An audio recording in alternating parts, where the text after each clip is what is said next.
Good evening, everyone, and welcome to tonight's panel. I am Minjung Kim, the Barbara B. Taylor Director of the St. Louis Art Museum, and it is my great pleasure to welcome you this evening, both in person and virtually.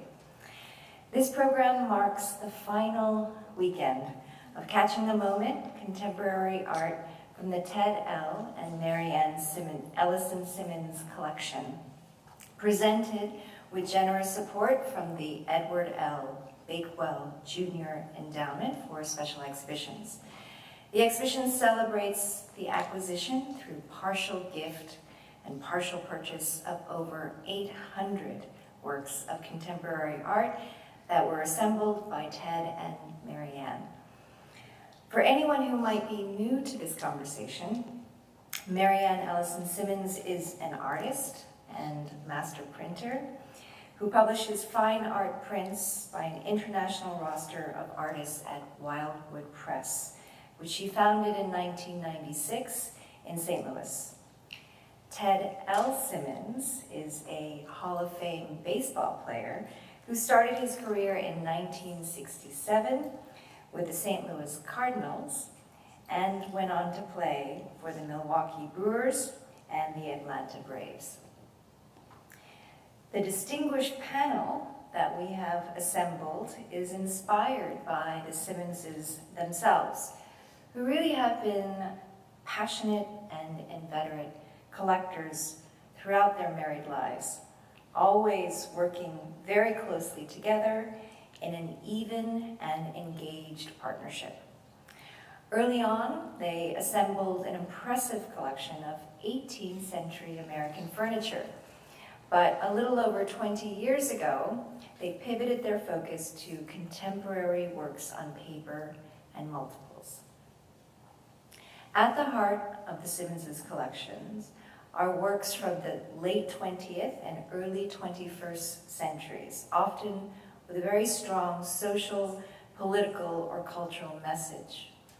However, in the art world, printmaking is famously one of the most accessible areas to collect, and a collection can be built in an infinite number of ways. In order to explore the incredible spectrum of possibilities and opportunities for learning about prints, we've invited 4 specialists in the art world to share their experience, their knowledge, and their advice. David Keel, the retired curator of prints at the Whitney Museum of American Art in New York. Susan Sheehan, a dealer in post-World War II American prints. Larissa Goldston, co-director of Universal Limited Art Editions, a prominent print publishing establishment on Long Island.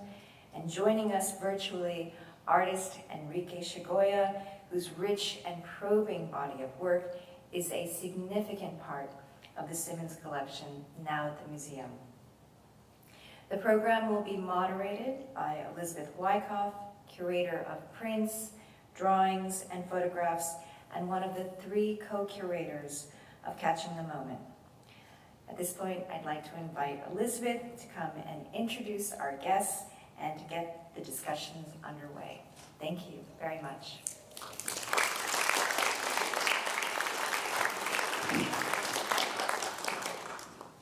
Thank you, Min, for your introduction. And so we're speaking this evening from the ancestral lands of the Osage Nation, Missouria, and the Illini Confederacy. We honor the indigenous peoples who have inhabited this region since time immemorial, including the over 180,000 Native Americans who live in the state of Missouri today. So good evening, everyone, and welcome to our program. Today is bittersweet because, as Min said, Catching the Moment is in its final weekend. But the sweet part is that the collection is now and forever at the St. Louis Art Museum, where it is certain to spark questions and engender deep thought and enjoyment by visitors in myriad ways for many years to come. I want to make one more public statement of thanks to Marianne and Ted for being incredible and enlightened partners in making this acquisition possible.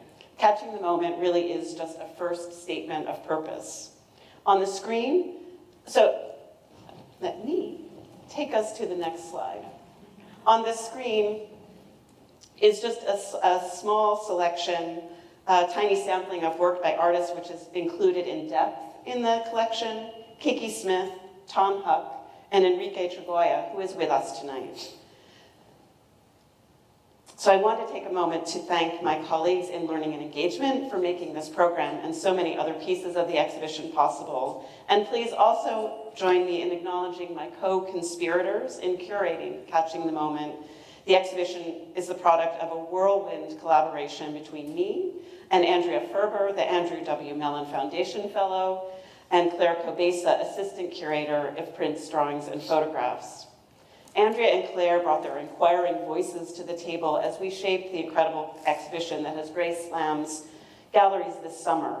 We also benefited enormously from the collaboration of the museum's paper conservator, Sophie Barbizon, who contributed what I think is a groundbreaking essay in the catalog.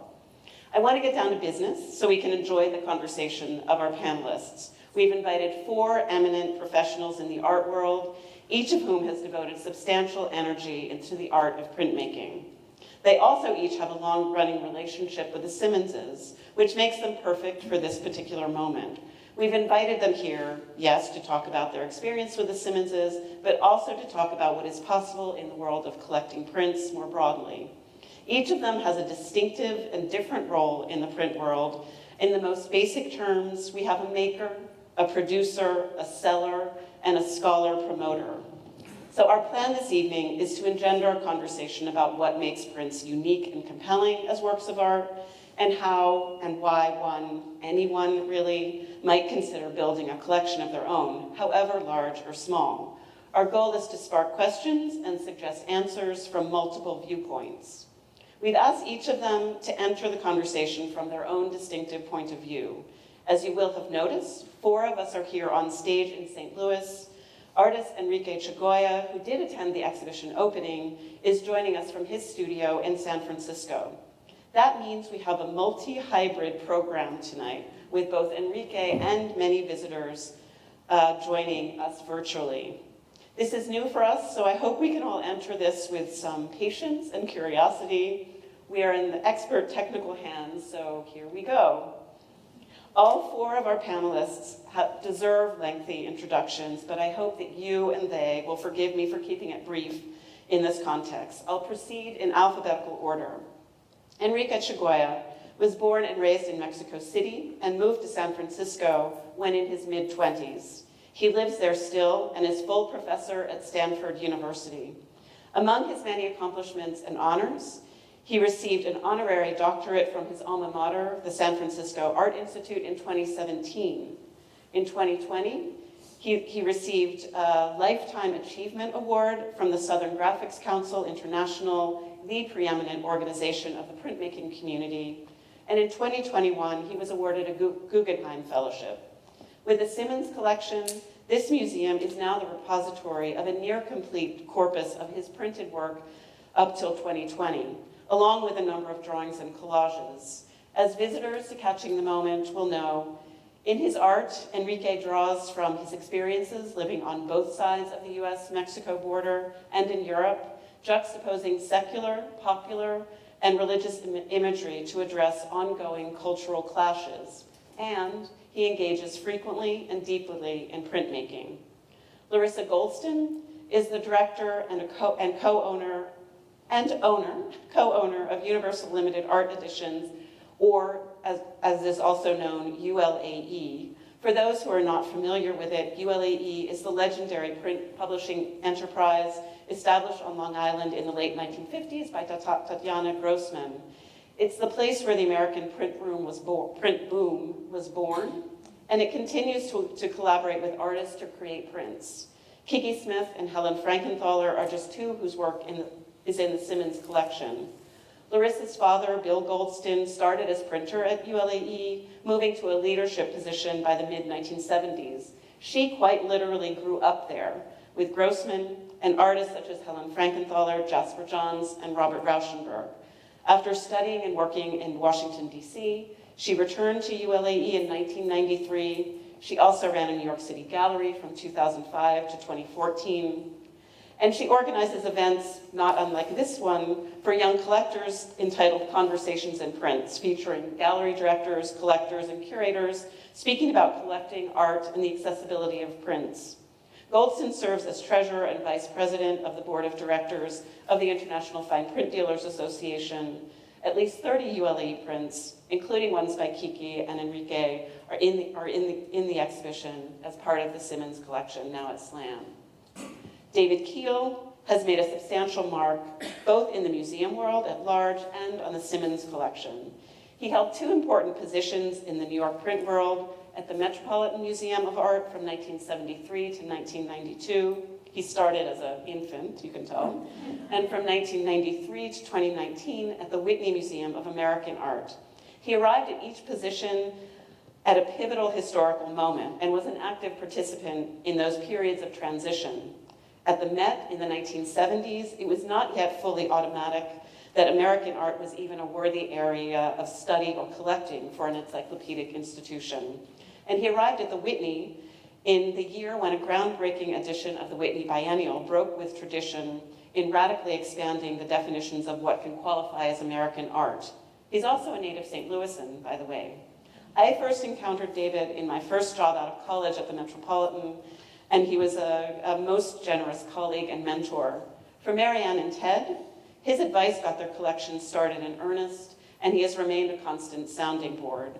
David's voraciously focused appetite as a print curator could be summed up by two examples: the exhibition of late 16th and early 17th century Haarlem prints, that's Haarlem in Holland, that he curated at the Met in my first years there, and his final exhibition at the Whitney, David Wojnarowicz, History Keeps Me Awake at Night, to which Marianne and Ted were lenders. And last, only in the alphabet, Susan Sheehan, the owner of Susan Sheehan Gallery, established her own business in New York in 1985, dealing in what's known in the trade as the secondary market. The gallery's primary focus is on the presentation of a distinctive and focused selection of post-World War II American masterworks of printmaking, primarily from the 1960s to the 1980s, with an emphasis on rigorous scholarship and connoisseurship. She was a founding member of the International Fine Print Dealers Association and is now a board member and executive committee member of the Art Dealers Association of America and the chair of this year's ADAA Art Fair. In her own, dare I say, overly modest words, "I am just a roll up your sleeves and get to work art dealer." Three of the works in the Simmonses purchased from her are in the exhibition: Helen Frankenthaler's Savage Breeze, Bruce Naumann's Proof of Pudding, and Wayne Thiebaud's Candy Apples. So what follows is meant to be a fluid conversation about prints and printmaking, the market, and collecting. My overarching plan is to proceed through four broad topics and one Simmons-specific question. So let's get started.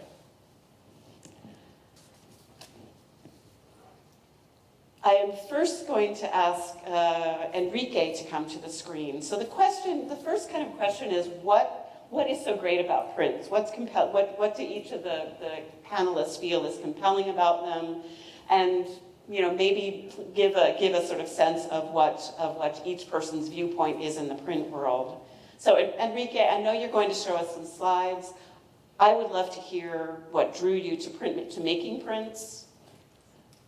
And how do you see it within your overall artwork? And I will advance the slides as we speak. Very good. Well, thank you. Thank you for having me here.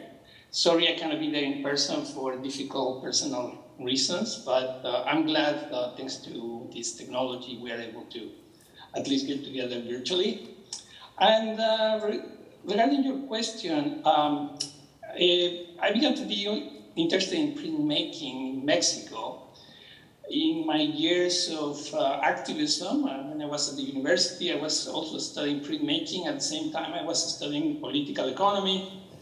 And one of the things that interested in printmaking, that was interesting to me in printmaking, was the fact that there was popular graphics workshop that was put together by several muralists in Mexico that I used to go to and it was full of printmaking with imagery, mostly woodblock and linoleum cut, some lithographs done by muralists and other artists who were very much concerned with social issues coming out of the Mexican Revolution. And one of the principles was that printmaking was a way in which you would have some multiple original that could spread to more of a massive distribution. They were inspired by an early printmaker who was Jose Guadalupe Posada, who unfortunately he was not alive at the time. He died before the Mexican Revolution took over the country, basically. But he was very popular with his prints, and his prints were very humble wood. Well, it was engravings. There was a mix of zinc and lead that was sometimes printed in letterpress and distributed by a penny in the streets to everybody. And so then he was making engravings for local newspapers at the times when photography was very difficult to have in a newspaper. And he became the role model for many graphic artists in the rest of the 20th century. Even today, like myself, I feel very inspired by his work. So here you are seeing one of my early engravings, which I did when I was in grad school at Berkeley. And I had on the left side, I have Posada with one of his characters, Katrina, this skeleton lady. Katrinas and Katrines for the male gender, where, I mean, I don't know if there was, at the time, any name for a non-gender specific character, but the Katrinas were and the Katrines were the upper class characters that Jose Guadalupe Posada portrayed very often as skeletons, especially for occasions of Day of the Dead. And the Katrinas became very popular in all kinds of different media, especially sculptures in paper mache. Later on, some muralists like Diego Rivera painted the Posada's character, the Katrina, in some of his murals, the Sunday in the Park, in the Alameda Park. So here I have him getting to meet Posada after death. I mean, I'm sorry, Goya. After the Posada and Goya are being introduced by the Katrina. And I decided to have a mix of two of my favorite artists in one single engraving that is more derivative of Goya's Proverbios, with one of his famous bullring, one of his disparates.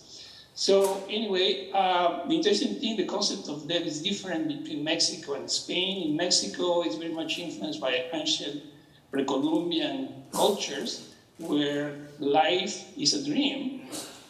You die, you wake up. In Spain, it's the opposite. There is this is from anonymous indigenous poetry from the Aztecs. The other one is a poem by Calderón de la Barca, a Spanish poet, who says that life is a dream, and dreams, only dreams are. And in those poems, these two poems, one from ancient Mexico and one from Spain from the 1700s, if I recall, you could see the differences between the concept of death. In ancient culture, there was no Day of the Dead. That got mixed with the Catholic calendar on All Saints' Day. In the ancient Aztec and Nahua world, the Day of the Dead was every time there was an occasion that when somebody departed, because there was no hell. Everybody went to heaven, and you woke up. As you die, you woke up. So your life as a dead is longer than your life as a living person. So everybody celebrated. Of course, they were sad and tragedies are always tragic. But from that single print, I had a little rubber stamp that you could see more clearly in the exhibition, which I decided to make. That bottom is a stamp. Originally, I did rubber stamps. Later on, they were printed with letterpress or lithography with other publishers. It was published by Segura Publishing in Arizona when they existed there in Tempe.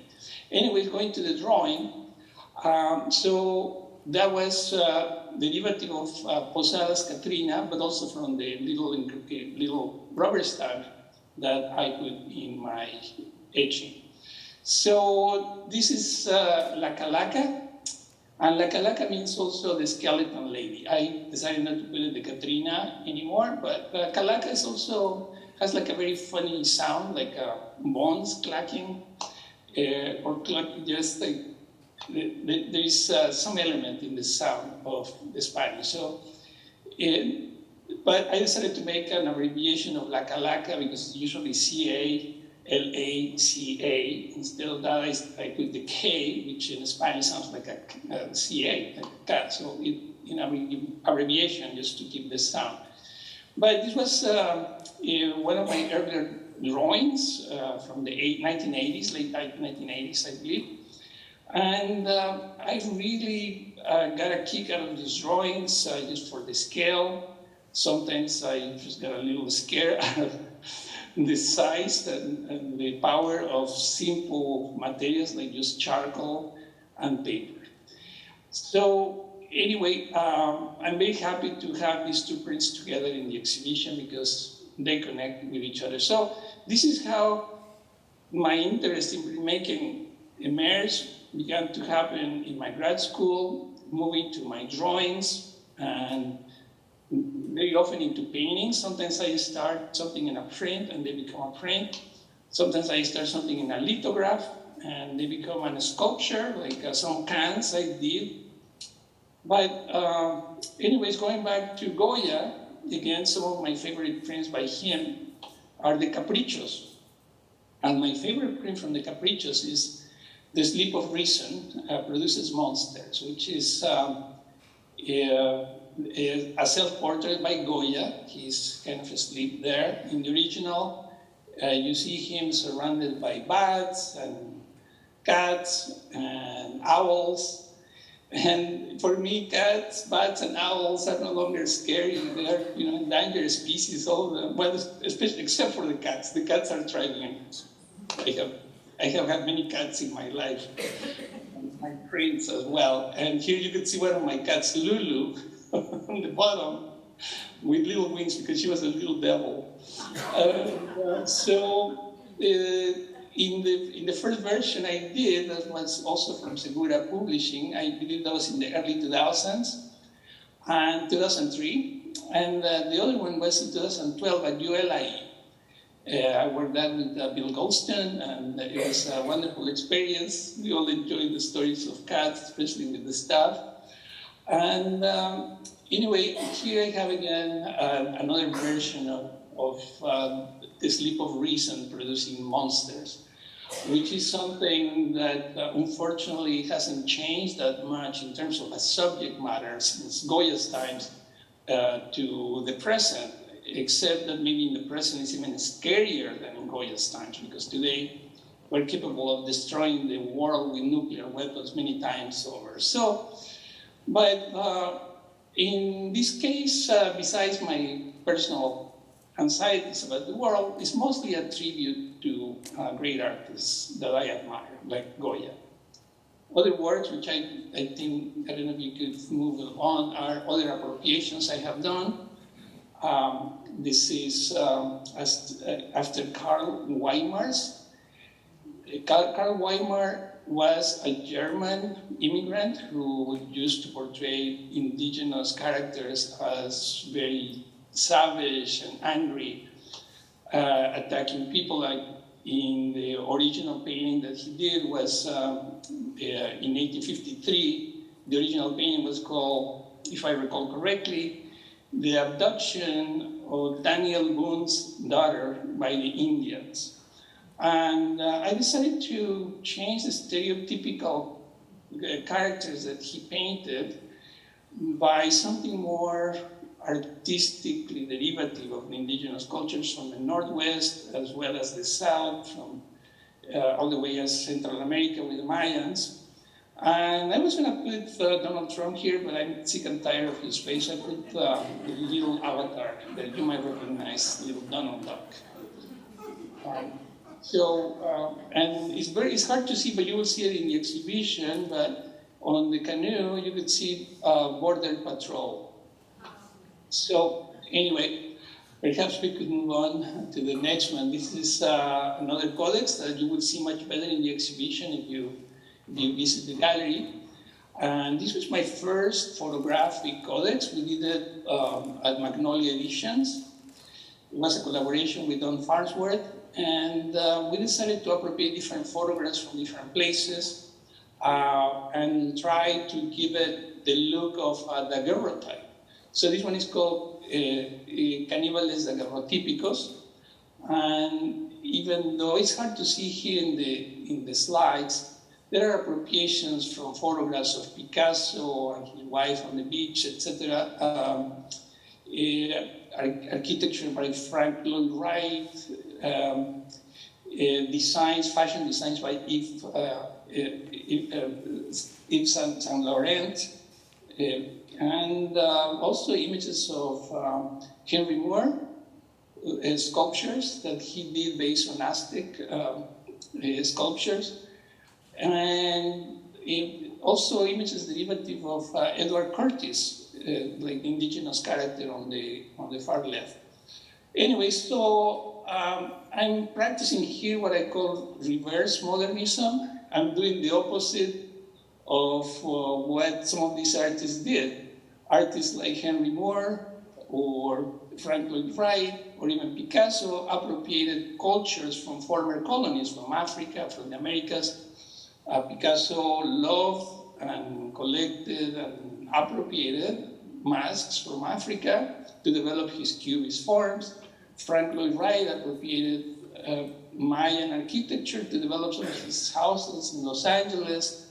People like Edward Curtis, had to take a lot of photographs of Native Americans, putting them in a pose, and so on. So I decided to, and Henry Moore appropriated, again, as they say, Aztec sculpture. So I decided to put the head of an Aztec sculpture in one of his more monumental sculptures. So anyway, from this print, I decided to enlarge a couple of them. We're going to see one of them. It's entitled after Yves Saint Laurent.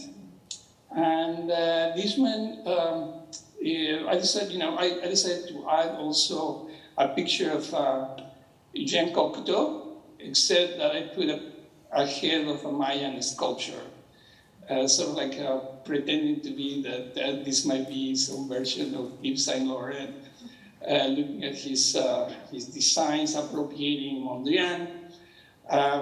Originally, some of these dresses were sold for about the same amount of money as Mondrian ever sold some of his paintings. According to an art historian from Stanford that I listened to in one of her lectures, around $3,000 was the cost of those dresses.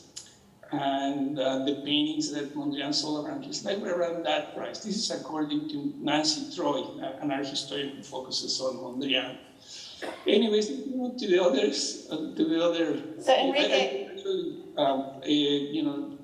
masks of wrestlers from different other people, from Africa, and so on. But we're running out of time, and finally, I'm just going to talk very briefly about the latest works I have done. This one was done also at Magnolia. This is called the Community Book of Kings Ahuizote's Granny, or in Spanish and Mayan, actually, it's the Popol Vuh, this is the Mayan, the Popol Vuh of the Abuelita de la Ahuizote. And this is my version of the grandmother of King Ahuizote, who was, an Aztec king who expanded the Aztec Empire. But the granny is here when she was a little girl, but she's very muscly, and she's fighting this fascist guy in the cover of this book. This was done on a mate paper, which is an indigenous paper, but printed with three-dimensional means in 3D. If you touch this book, if you see it in person, all the images, the text are very, very thick. You could touch it as if you were touching a braille, like you could feel it with your eyes closed. And so it's just a high-tech, state-of-the-art technology with very ancient forms of paper, like in this case a mate paper, which technically is an ancestor of the actual papers, because the mate is not filtered like to contemporary paper or paper that was done much later. And in the Americas, it's basically the most ancient form of paper, just like the papyrus in Egypt. They are mostly from bark of a tree. So that's it. And thank you for listening to me. I think there's plenty more to listen from our other guests. I'm sorry I took it, hopefully I didn't take too long. But thank you. Thank you, Enrique. That's a wonderful kind of introduction to your work and many of things that are in the Simmons collection. So I appreciate that. So Larissa, ULAE has a long history of inviting artists to make their first prints, and I wonder how that tradition might be continuing today. Maybe sort of wrap that into an idea of what makes prints, why would an artist want to come and make prints at ULAE, for example? Well, today I think it's harder to convince people to make prints than it was when artists first started making prints, because at the time when, say, Jasper or Bob Rauschenberg was starting, there wasn't a whole lot happening. So there was no activity they needed to be at. There was no telephone they needed to look at. There was no internet. There were no emails. There was no one demanding of their time. And so they had a different capability of exploration in their art than I feel like artists are given today. I feel like there's too much noise pollution in their head to be able to sort of focus on and make prints. Not that there aren't artists who are committed to doing it, but that it's harder to convince them to take that first step.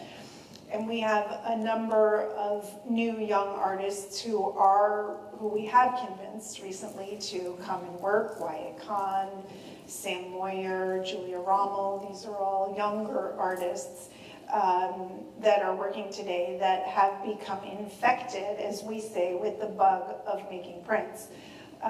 Sam Moyer, who's never made a print before in her life, she's married to the artist Eddie Martinez, and I approached her and said, I've been following your work, I really love it, I really would like for you to make a print. And Eddie whispered to me later that Sam came up to me and he said, who is this chick? And why does she want me to go make a print? And Eddie said, if ULAE is asking, you really need to go. And Sam came into the studio. She works, if you don't know her work, she works using marble and stones combined with linen in her canvases. She sort of makes a structure within the canvas. And so she was already inclined towards working on stones. And we went into the back of ULAE and found broken old stones and such. And she just went to town etching the surface of the stone and then printing them and laying them on a press and then running them. She started by making monoprints. Running them through the press, and they would break, and she would take those pieces and then replace them and run the same sheet of paper back through. And so she had no preconceived notion about what making a print was, what drawing on a plate was, what drawing on a stone was. She just went with how she knew she worked in her studio. And part of the magic that happens in a printmaking studio is we are the technicians that need to figure out what the artist needs. So we need to watch them move around the studio and work and be inside their brain to know what they need before they need it. And that information that they then gain, they take back to their studio, and it infiltrates into the drawings they make or to the paintings they make. And then they bring that information back to the studio and it informs. And so it becomes this very cohesive relationship that happens between the practices and their work. And that, once that switch is flipped into an artist's brain, I think they really become interested in the entire process of printmaking. And you see that because Jasper wouldn't have spent the last 50 some odd years making prints if it weren't so instrumental to the rest of his working process. Does that answer your question? Yeah, no, that's great, wonderful. David, so how do you see the role of prints in the art world from your vantage point as a curator? To me, they're quite essential, not only prints, but works on paper, because often printmaking becomes a process that is like drawing. And to illustrate that point, when Gertrude Vanderbilt Whitney started what was then the Whitney Studio Club in the 20s, Juliana Force was her major domo in the club, sort of running it for her. Gertrude was a very wealthy, well, her father was Vanderbilt of the railroads, but she was a sculptor, and so she had a group of artists that she liked in New York and realized they needed a club to, once they got out of art school, there was nowhere to do live drawing from life. And Juliana Force, in the mid-20s, realized these artists were having a hard time selling paintings. But they all were really great draftsmen. And so she invited the then young lithographer named George Miller to come into the studio club to do a demonstration. He brought his stones in and invited the artists to draw on the stone like they were drawing on paper. And then they were printed. And Juliana told these artists, you see, you could sell these prints for $5, which we could buy them like that today. And where you can't really sell a painting, but you could sell these prints, there would be interest, and you could help support yourself. So to me, that is one advantage of printmaking. But for me personally, printmaking has been sort of a wide, eye-opening thing. You could buy pretty flower prints and all that. That's fine. I'm not going to denigrate flower prints. However, printmaking for me is really about, and artists are participating in society. And I think this is the idea that underlies Ted and Marianne's collection. Is that in printmaking, as in old master prints, you find this in all through. Political life, social life, economic life are all part and process of being a human being. And prints are really about being a human being. They're really about talking as a means of wider focus. Like instead of just writing handwriting, you have newspapers. It's a way of disseminating ideas and thought. And that to me is important. And I keep thinking also about what Juliana Force did, what Gertrude did. In saying, artists, you just can't, you have to support yourself. And there are many other ways of expressing yourself, and you carry them back and forth. And as Larissa talked about how an artist will work with, come in with one idea, go back into the studio, having worked in the print room, in the print studio, adapted that into the next stage. So it's integrated. And I think this is something that we tend to forget about. We tend to nicely categorize things as painting, or sculpture, or photography, or books on paper, or prints, but we don't see this interconnection. And I think this is something that, why printmaking? It's the lifeblood, I think, of any museum collection. Thank you. So Susan, would you tell us maybe how you got started with prints and what keeps you there? How I got started with prints, desperation, actually. I was a young college student that couldn't pay my rent because I was getting kicked out of college housing in August of that year. And I thought that being an art dealer might be a good profession to sort of think about. And I sent my resume to a number of galleries, and one of them answered. And I got a job at a gallery that is now out of business, unfortunately, but they had one of the oldest and most distinguished print departments in the United States.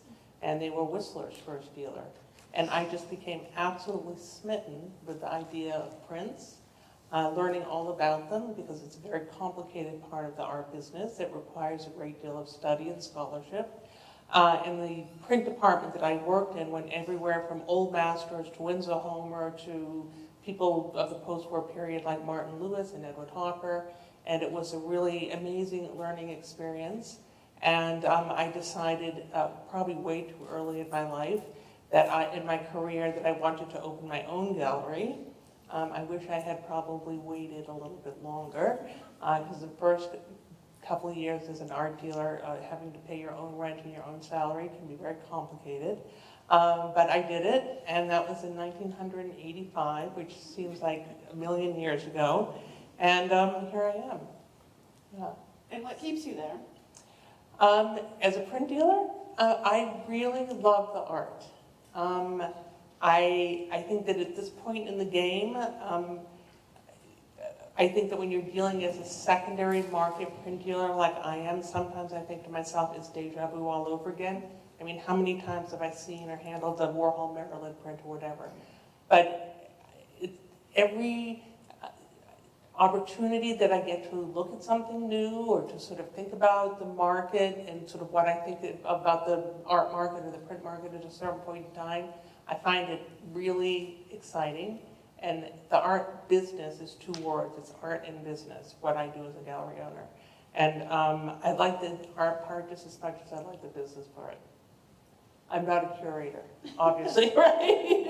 or a print publisher, right? Yeah, so Thank you. that's how I shared it out. I told you everyone had a different role, a different position. So. Great. But I would encourage any young person, I mean, as Larissa pointed out, it's not a area of art making that a lot of young artists are particularly interested in. There's just too much else out there, and there's really a lack of young people coming into the print end of the market. And I think that that's really too bad. Old master prints, it's just a dying profession. And I really wish young people would be as inspired as I was very early on by getting that absolute random job, okay, many years ago. Just go out and ask questions, go and do it. Look at print departments and the museums, right? I started out I'm a graduate of the Winterthur program in early American culture, so that training was in furniture and decorative arts. However, the underlying thing about that program was for 2 years, you spent your time looking at how things were made and looking at how the decorative arts talked about society and about politics and about everything else. And I knew nothing really about prints when I started at the at the Met. However, I knew how to look at objects in a way that probably none of my colleagues did. And there's something really great about having the opportunity to really use your eyes and look. And I think that's what a good curator does, and I think that's what a good publisher does, and a good dealer does, and also a really good artist. Because you're using your eyes and your hands and your heart and your mind to look at man-made objects. But how do they reflect on you as a person, you as an artist, you as a friend, you as a society? And that is something that is, I think, quite special about opportunity about printmaking. And for a long time, in my wallet, I carried a little print in my wallet. It was only that by that. It was the title page for one of the, I think German or Dutch, was it Dutch? It was German series on the gods as the planets. And it was a title page, and the dealer gave it to me because they couldn't sell it. No one wanted it to look damaged or whatever. But it fit into my wallet between 2 credit cards. And I carried that around for years. It was something to say, you know, I have a print in my pocket. Look in your own pockets. Look at your own pockets. Look at the dollar bill. It's a print.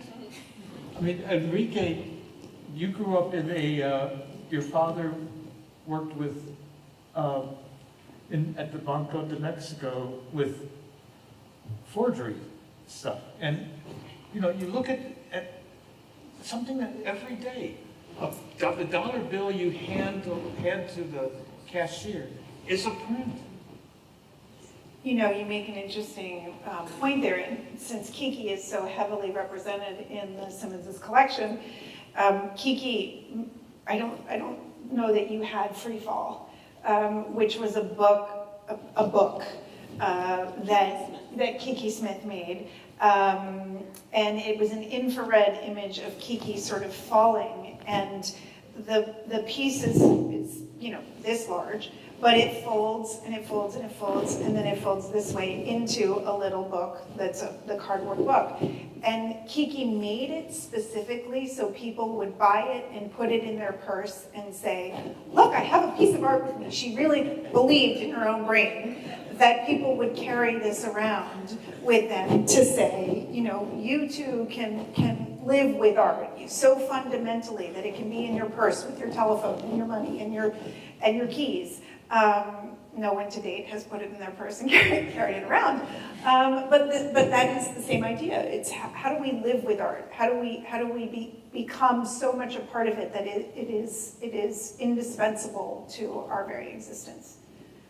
And I think that's how serious people are about making prints, and the multiple idea, this idea that there's more than one, that 20 people can be carrying it around and not just one person, is what is so intriguing to these artists. Carmen Herrera, who was one of the artists we started working with when she was 101, you know, made a print which we actually didn't release commercially because she wanted she entered at a point where her prints were far too expensive for younger collectors to be able to purchase the prints.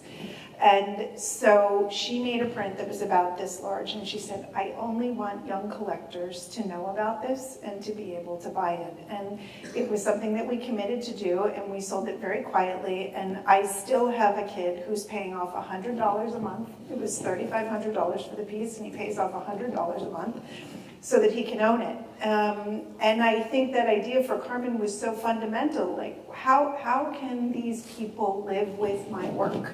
And if it's $30,000, they can't live with it. So let's make something where we can get it into people's hands. And I think artists feel really strongly about that idea.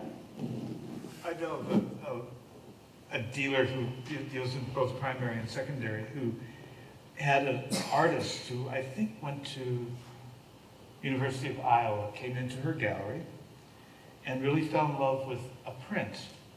And it was $200 or something, let's just pull out a figure. And, but she said, you know, I'm a poor student, I'm a graduate student, I don't have any money. Can I buy it? Magic words, on time. And the art, you know, this woman, this artist really loved this work and meant so much to her. And the dealer said, fine. And for the next 2 years, every month she got a $10 bill in the mail. So as this artist paid off on time.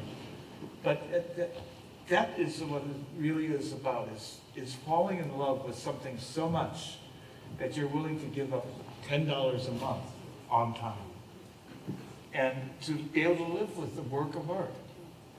You can go out and buy a poster from any museum print shop, spend $200 framing it, what is it worth? A frame isn't worth the money you even pay for the frame, because it's already used goods. But you can buy an original work of art and live with it. The dealer in me says, I always think of prints or original prints as reading original prints, brand names for less. Prints are very affordable to a lot of people. And everybody can own, or not everybody, but I mean a lot of people who can't afford the $300 million painting can certainly afford a print by a young artist, by a secondary market artist, by an old master prints. The old master print market is a bargain right now. Earlier we were talking about the market for Picasso and Matisse, believe it or not. It's very, very attractive right now. It's attractive to new collectors, young collectors, and even older people who might not have vast amounts of money to spend. Prints are a great collecting area, a really great collecting area, because you can actually own and enjoy and take home and live with really critical and beautiful works of art. And there's another thing to keep in mind, and I'm going to quote some of the ladies who were on my print committee at the Whitney. You could put paintings on the wall, and they take a certain amount of care when you put them on the wall because they're framed and the surfaces on them.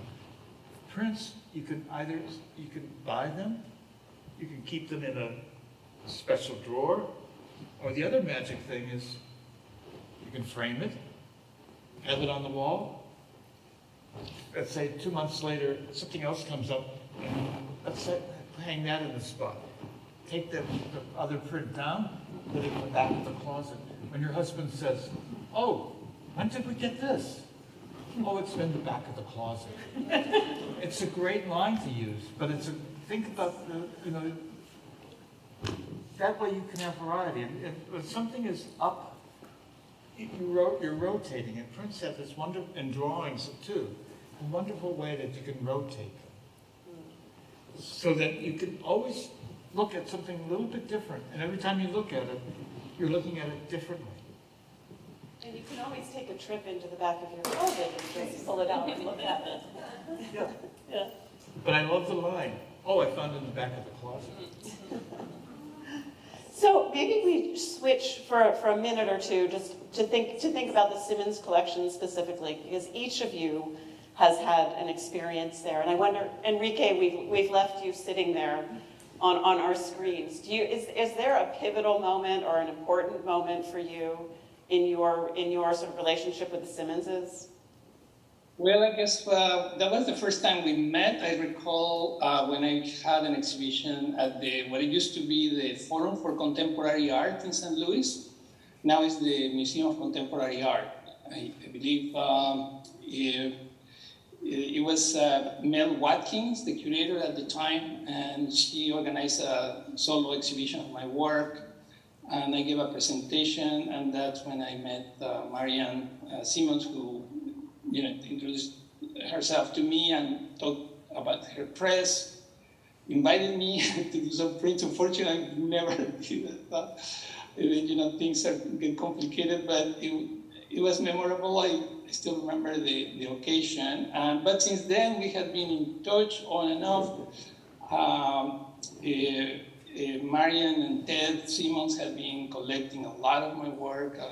I'm very, very thankful for their support on my prints, and as well as just their vision, as David was saying, the vision that is very personal, is perhaps the vision that any collector should have. It's something that you feel passion for.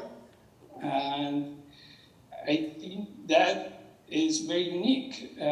Some people might collect for other reasons. Some people might or might not be able to afford certain prints. I think when we're talking about prints and the market, I was thinking about the abstraction, that value of anything is, including money, it's such an abstraction. Because if you travel in time to ancient times and bring your dollars, they're worthless. You go back to, I don't know, Egypt, in ancient Egypt, bring all your millions of dollars, they're going to be worthless.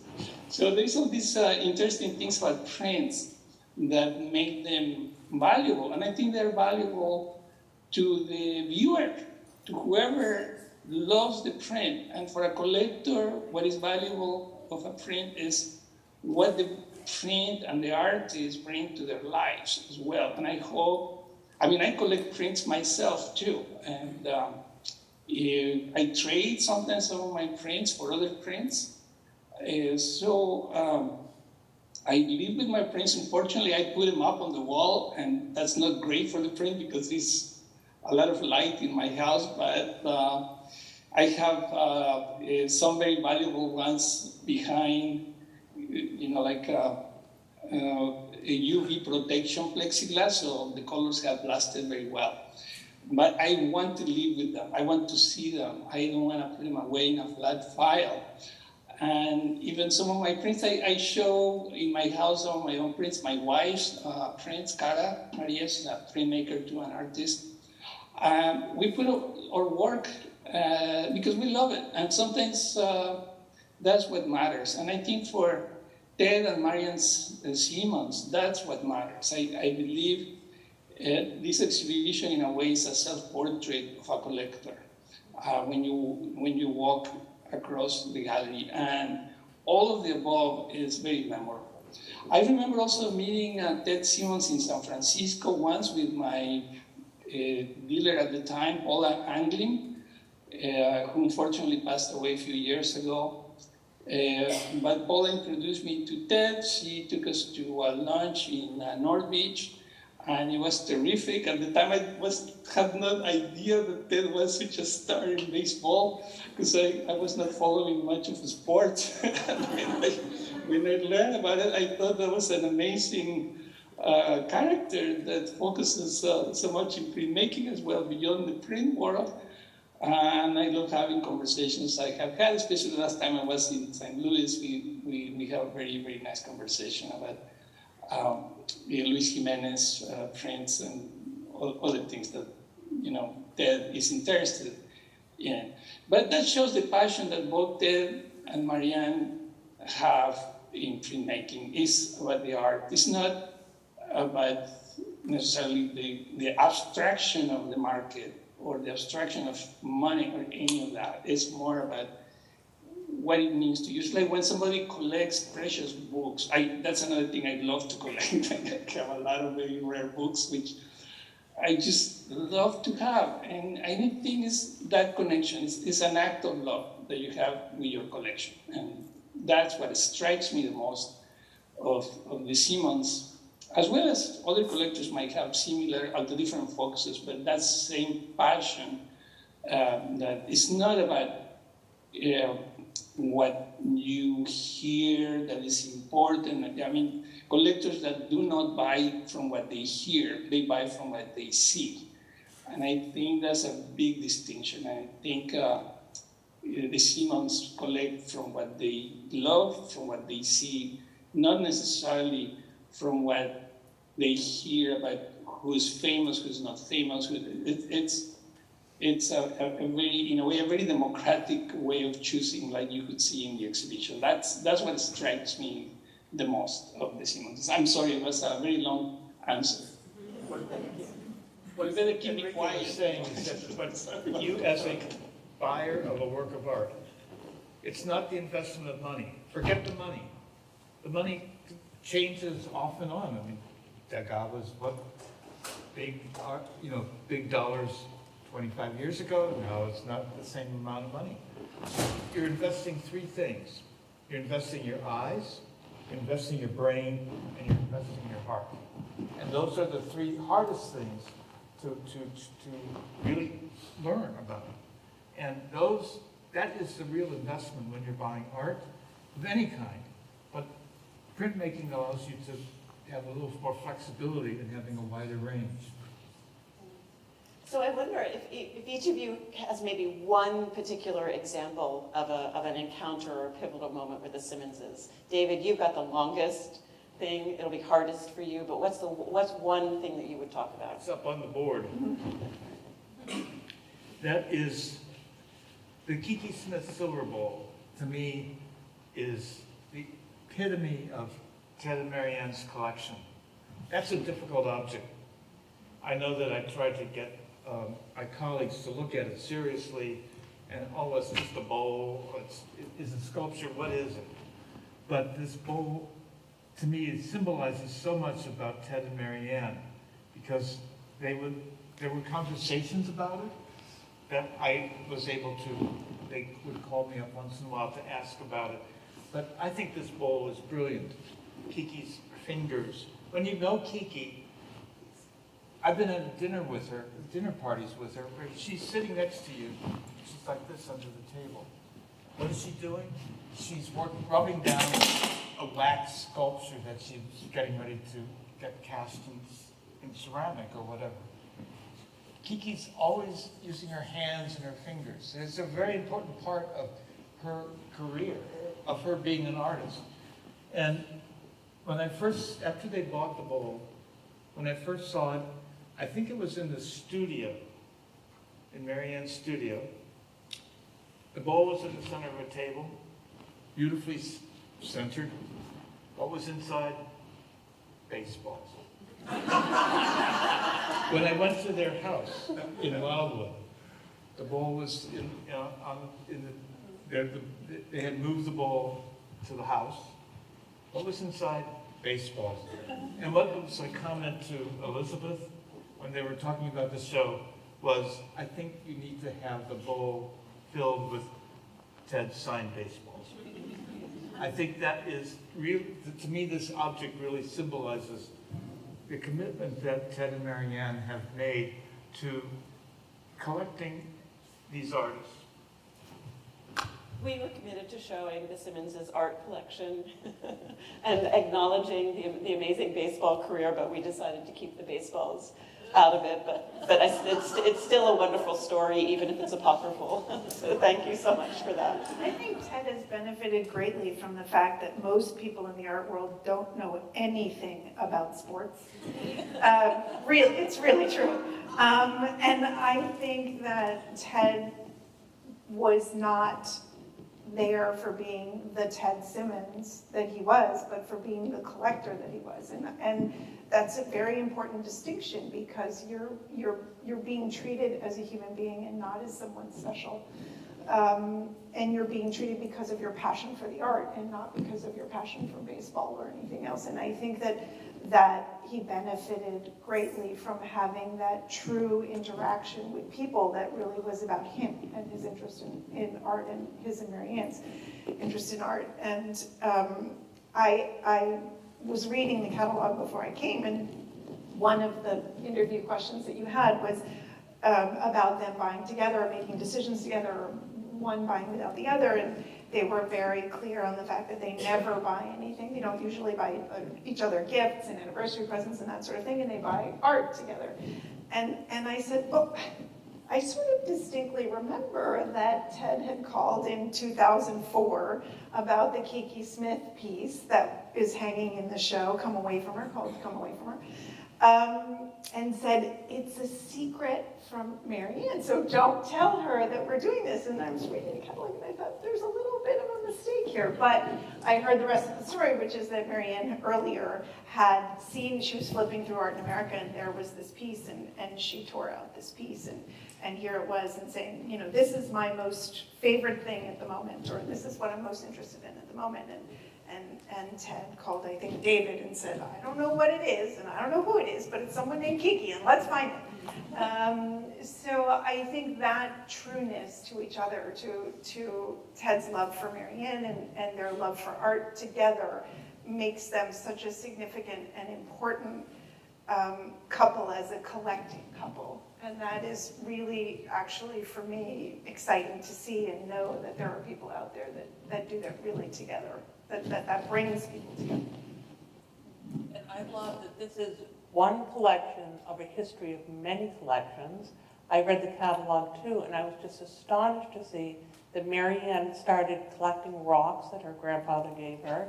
Ted started with baseball cards. Then they went on to 18th century American furniture and 18th and 19th century, I think 19th century, English and American decorative arts. And this is sort of the next collection, and it's all done with such intensity and intelligence. It's just really astonishing. I think to myself, where do they find the time? Really? And I said to Elizabeth earlier, I said, you have no idea how long it would take to put a collection together like this for a museum or a curator. And they've done all the work for you. Put together this amazing collection, their time, their work, their experience, their intelligence. It's really profound, and what a great gift.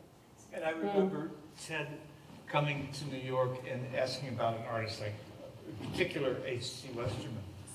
And Marianne telling me, oh, Ted went out and bought the list of books that you mentioned to him. And he was doing one on scouting trips, I guess. And he had the bag of books. So he was carrying these catalogs with him on his so-called, the regular job. That it meant so much, that he can ask you questions that you may not know the answers to right away because you have forgotten what you've read. And he's read so many of these catalogs in a way that is special. I don't know many collectors who will devote that kind of time to really training and looking and reading themselves. So I think we're going to go to a final question that I'm also posing to everyone in the audience. David Keel in particular really wanted to have a question about what object in the Simmons collection, in the exhibition, would you want to live with? He said, would you take away? I would say, would you want to live with too? Because no one's going to take anything home that's in the gallery, not even me. But so I wonder if the people on stage could think about the kind of one object that you might take home, or that you might really want to live with actually yourself. Susan, do you? I would probably choose a Helen Frankenthaler Savage Breeze woodcut. I think that's an absolute masterpiece.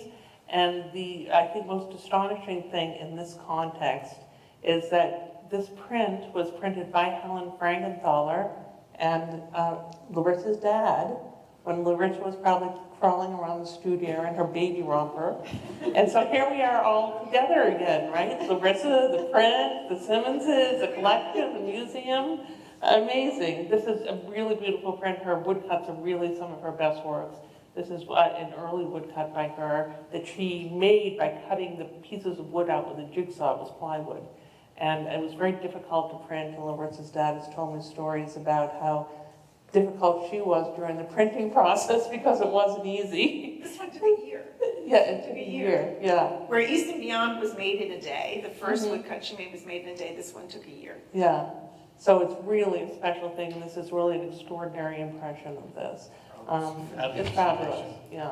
And ULAE is also known for choosing these handmade papers that are really quite beautiful. And Tanya Grossman, who was the founder of ULAE, actually collected beautiful handmade papers at a time when you couldn't buy paper on Etsy or Amazon. She probably had to go out to art supply stores and travel all over the place getting these beautiful papers that she had her artists print on. So you can always sort of tell it's a hallmark of these ULAE prints from this period, this really extraordinary paper that she used. Really extraordinary. And it really just adds to the artwork itself. Beautiful thing. Larissa. Well, she just killed it. Only because I literally grew up with this piece in my house, and the stories that Susan was saying, my father has repeated over and over again about Helen making this piece. So I'll pick something different. It's really hard for me to pick something from this exhibition because even as I was going through it today, I mean, there are so many special objects that are significant to us emotionally. I mean, the Connor piece of this space reserved for June Wayne is extraordinary just because of the history of June Wayne and who she was.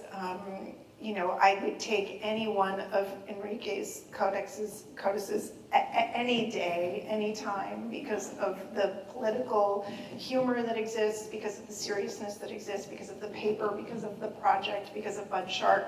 I'd do it in a second. Kiki, again, I live with so much of Kiki's work, but those bronze birds are extraordinary. I think if I had to really pick a piece, it would be between either Tidal, which is the book with the 13 moons, or Black Flag. I think I would probably choose as a very early piece of Kiki's that is just mind-blowingly beautiful and simple and complex, and I think that's probably where I'd go. Yeah, great. You're not alone in the Black Flag question. Enrique, one object. I would pick any of those prints too, that Larissa you mentioned and Susan. I would, personally, I was really, really struck by Dorothy Cross' ghost ship. When you walk into the dark room, and then, the lights go on and off, and then you see the ghost of the ship because it's printed with phosphorescent ink. That's a really magical print, and I loved it because I used to work, when I did some smaller sculptures, I did some work with fluorescent paint as well. And I love the effect when you turn off the lights, something comes through in the darkness. And that left a very, very strong impression on me. But I loved a lot of other prints.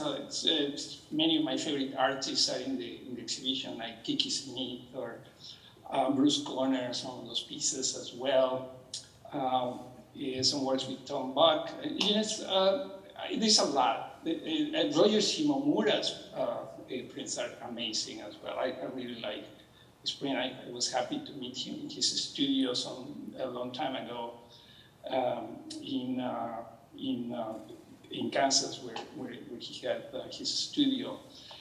Anyway, but yeah, my number one, I'd be happy to walk away, put it in a dark room in my house, is Dorothy's Cross ghost ship. Great. David. Anyone knows me knows that I can't make one list. Back in the 80s, there was something that was done by, instigated by Sylvan Cole for Dave and Reba Williams, who really formed one of the great American historic print collections. And to go to this dinner, either a curator, a dealer, or an artist, you had to provide a list of the 25 objects that you would pick, for the greatest, for them to focus on. Well, I couldn't come up with one because how can you not put the Rembrandt portrait of St. Jerome under the pollard willow that's at the Morgan Library has to be on that list, and then, and a Jasper Johns coat hanger. I couldn't do one list. I had 4 lists. So when I was thinking about it, my list of what I would take home with me were 4 objects, 2 of which I couldn't take home. I love Jean-Quic de C. Smith's celebrate 40,000 years of American art. To me, this is one of the important prints, and I really think that it's great that it's here in this collection. You think of the iconic, what is American art, and you think of Jasper Johns' 3 flags or his flag paintings. This is saying, hey folks, this country has been, what is 40,000 years? I don't know how accurate that is, but I love the idea of 40,000 years. The country's been here all this time. The people who did the pictographs, the indigenous people, are no longer here. But these bunnies, trickster bunnies, are really, to me, tops.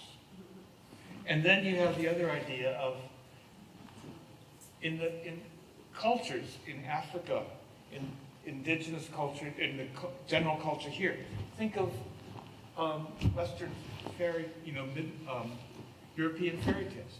What is Little Red Riding Hood? What is the Three Bears? They're trickster animals that are constant. And in America, it was the trickster coyote or the trickster rabbit. And I love those bunnies. I just think, but the problem is, it's a great print, it's big. What could I take? I don't think I could take it home. I happen to also adore Black Flag by Kiki Smith. She did this print. Her sister died of AIDS from a blood transfusion. It's a very hard print to find. I really fell in love with it, but as I got to know more about Kiki and looking at her work, and I really wanted this print for myself. We didn't have it in the Whitney collection. And search for it, and a dealer found it, secondary dealer found it for me. And I must say, I was beginning to pay for it on time. But Leonard Lauder, who's is a marvelous guy, gave the Whitney a really fantastic collection of early Kiki Smith work. And because he knew I loved Kiki, he asked me to pick an object in that group of sculptures that he gave to the museum to be given in my honor. Well, I decided that I had to do something equally wonderful for Leonard, in honor of Leonard, and I gave the museum the money to buy this print. It brings up another point. When you talk to Marianne and Ted, Marianne will tell you on and on. You constantly, she makes references to Pay Attention by Bruce Nauman. So a print that really means a lot to her. And when you give something to a museum, you give from your heart, and you will always remember it, but always attach who's in honor or in memory of to the credit line in the gift. Because you will always, that connection will always be there. But in your brain, to me, I own Black Flag that's at the Whitney Museum. It's my print. But it's, to me, I'm sharing it with others, and I know that with Marianne and Ted, they're sharing this collection. But what would I take home with me? There are two prints. The Willard Majet is a really wonderful object. I fell in love with this print totally by accident. A dealer friend called me up who had representation in the Majet estate, and he said, "This print turned up, could you come and look at it?" I went down and looked at it, and I said, "Okay, I bring that to the print committee." That Majet, think about the guy. The hitchhiker is Navajo or Hopi. He is hitchhiking. He's out in the West. Willard's paintings were often about indigenous people living 20th century lives in the New Mexico and Arizona. I don't know if the people in the booth could help us get that image back on the screen. I seem to have pushed the button too many times. Anyway, But look at this guy. When you think about history of indigenous people, in World War II, the one code the Nazis could not break was the secret code that was adapted from the Navajo Hopi language. We don't talk about this, but this is part of who we are as American. Look at the hitchhiker, the shirt that he's wearing. It's the Bravo Company, Air Force.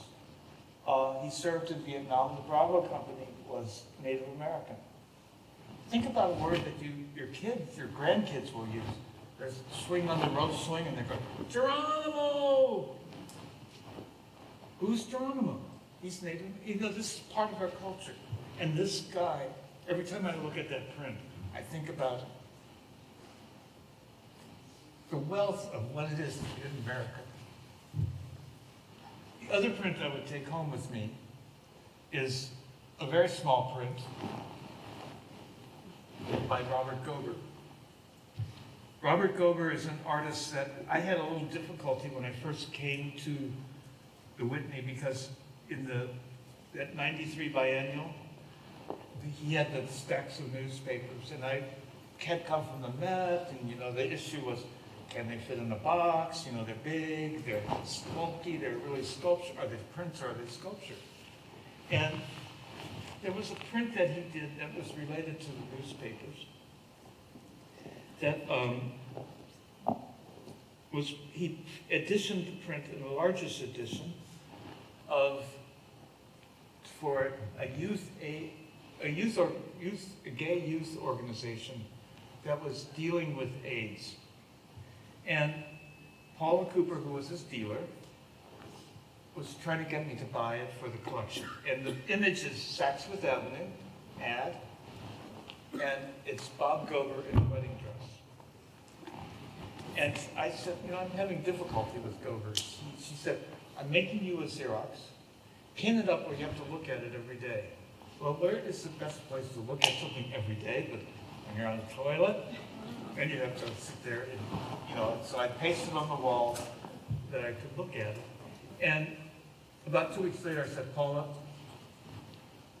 I'm going to present it to the print committee. And we slowly built up all of Bob's prints at the Whitney collection. So I got to follow, I would go to the studios, studios he was working in, or to his own studio, and he was working on a wood engraving, this big. Taking the needle and hitting the stick of wood. When you look at it in the show, it looks like a receipt that you would get at 7-Eleven or anywhere else. What is it? It's on beautiful handmade paper. It's beautifully printed by Leslie at Grenfell Press. It's fantastic. And think about what it says up there. It's a receipt for going to the Monument Valley Native Park. Now, when you think of Monument Valley, you're thinking of all those Western movies where they're riding off into the sunset, those gorgeous orange, you know, sunset on the mesas and in the desert, in the landscape features. We think of that as our national park. It isn't ours. It belongs to the native people. It belongs to the Hopi or Navajo people. This is, to me, is the brilliance of that print. And I kept following it, and Matthew Marks called me up and said, Leslie's finished it, we framed it, and I said, I'd like to show it to the chair of my committee. So he arranged to have it in the window so that I could drive her by and we could go look at it. And Brooke was a fantastic chair for a committee because she really had a big heart. She took one look at this print and broke out in tears. There's so much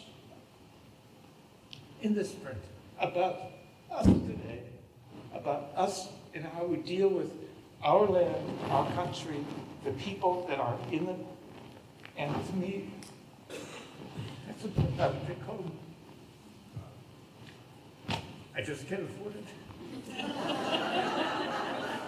Well, fortunately, you can, right? So you can come and see it here, so nobody has to afford it, right?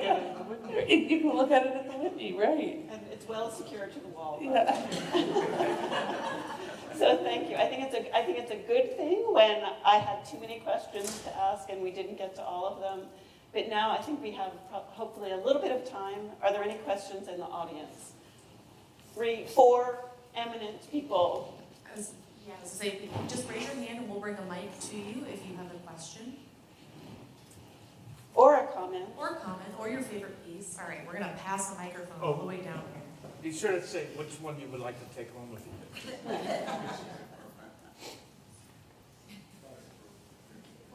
Karaoke. Sweet. Hi, everybody.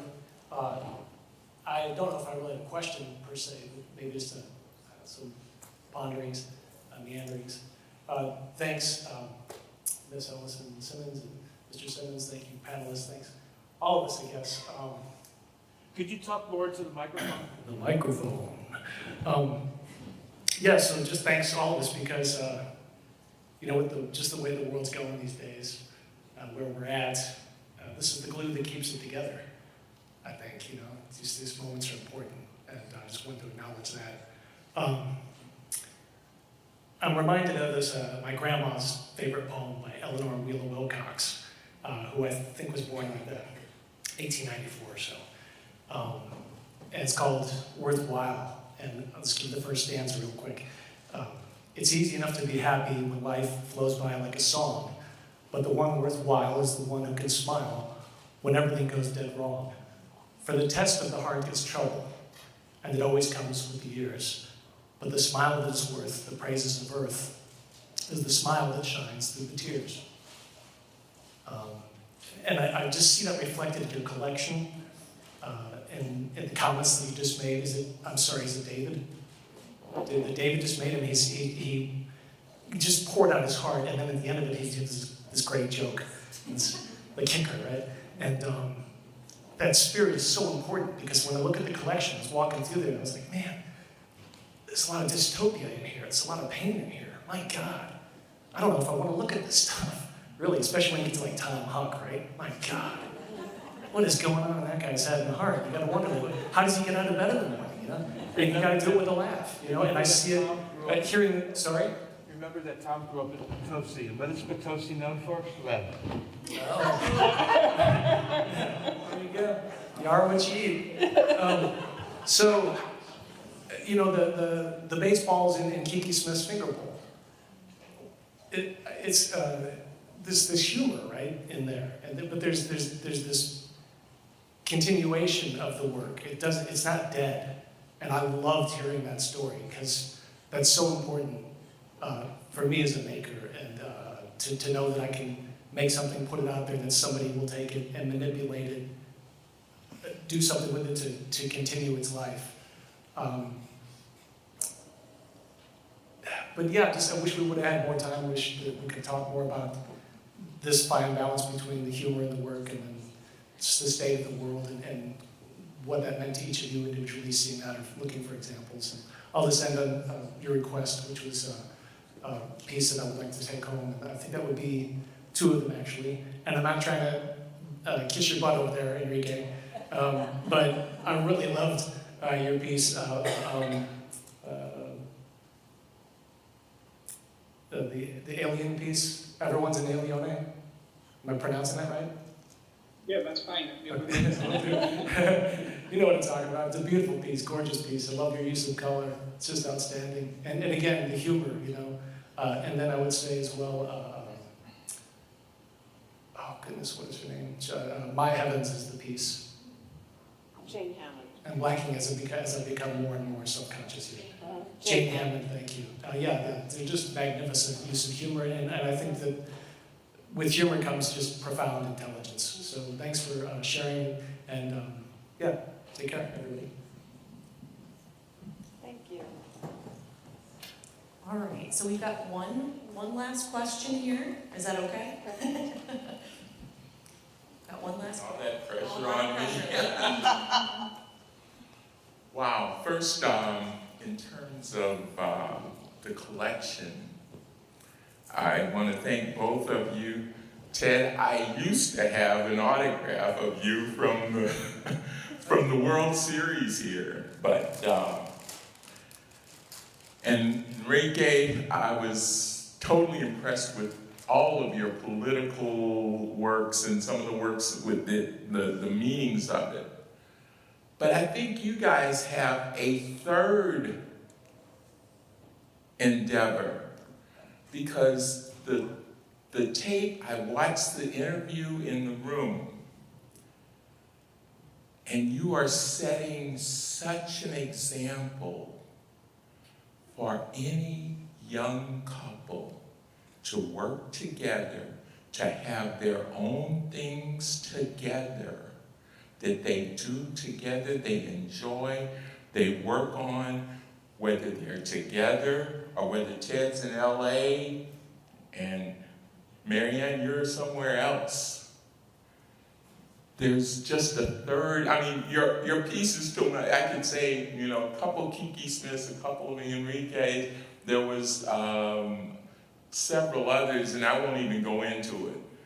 But I think even the legacy of what you show in that interview, how you finish each other's sentences, how you worked on the research together, you're researching and then surprising people even in the research that you found, that is worth more than, and I know that piece is probably a whole lot, but that's worth more because every young couple can work to that. I'll sit down for now. Thank you. Thank you. So I think this has been a full evening, lots of ideas and thoughts and excitement. So thank you so much to the four of you for coming and joining us and sharing your experiences and, thoughts about the Simmons collection and collecting and prints. It's been a wonderful evening, I think. I hope you have all enjoyed it.